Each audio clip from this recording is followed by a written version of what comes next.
എല്ലാ ദിവസവും ചൊല്ലിയാൽ ജീവിതം അടിമുടി മാറുന്നൊരു പ്രാർത്ഥനയാണ്. മക്കളെയൊക്കെ മനസ്സിൽ കണ്ടിട്ട് മക്കളുടെയൊക്കെ പേര് പറഞ്ഞിട്ട് ഈ പ്രാർത്ഥന മാതാപിതാക്കന്മാർ ചൊല്ലണം. നമ്മുടെ ജീവിതത്തെ മുന്നിൽ കണ്ടുകൊണ്ട് നമ്മൾ തന്നെ പറയണം. ഈ പ്രാർത്ഥന വളരെ ശക്തമായ പ്രാർത്ഥനയാണ്. ഈ പ്രാർത്ഥനയുടെ ഒടുവിൽ അവസാനത്തെ വരി ഇങ്ങനെയാണ്: അവൻ്റെ പ്രാർത്ഥന ദൈവം കേട്ടു. അവൻ്റെ പ്രാർത്ഥന ദൈവം കേട്ടു. കേട്ടു എന്ന് ബൈബിളിൽ എഴുതി വെച്ചിട്ടുണ്ടെങ്കിൽ ഇത് ലോകത്തെവിടെയിരുന്ന് ആര് പ്രാർത്ഥിച്ചാലും ദൈവം കേൾക്കുന്നൊരു പ്രാർത്ഥനയാണിത്. അപ്പൊ അതുകൊണ്ട് എന്താണ് അവന്റെ പ്രാർത്ഥന? അവൻ ഇസ്രായേലിന്റെ ദൈവത്തോട് പ്രാർത്ഥിച്ചു. എന്താണ് പ്രാർത്ഥന?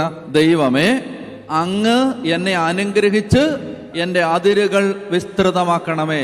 യെശയ്യാ 54 ഇതാ വായിച്ചത്. എന്താണ്? നിന്റെ കൂടാരത്തിന്റെ അതിരുകൾ വിസ്തൃതമാക്കുക. ഇതാണ് അവൻ പ്രാർത്ഥിച്ചത്. ദൈവമേ, എൻ്റെ അതിരുകൾ എന്നെ അനുഗ്രഹിച്ച് എൻ്റെ അതിരുകൾ വിസ്തൃതമാക്കണമേ. പിന്നെ അങ്ങയുടെ കരം എന്നോടുകൂടി ഇരിക്കുകയും സകല വിപത്തുകളിൽ നിന്ന് എന്നെ കാത്തുകൊള്ളുകയും ചെയ്യണമേ.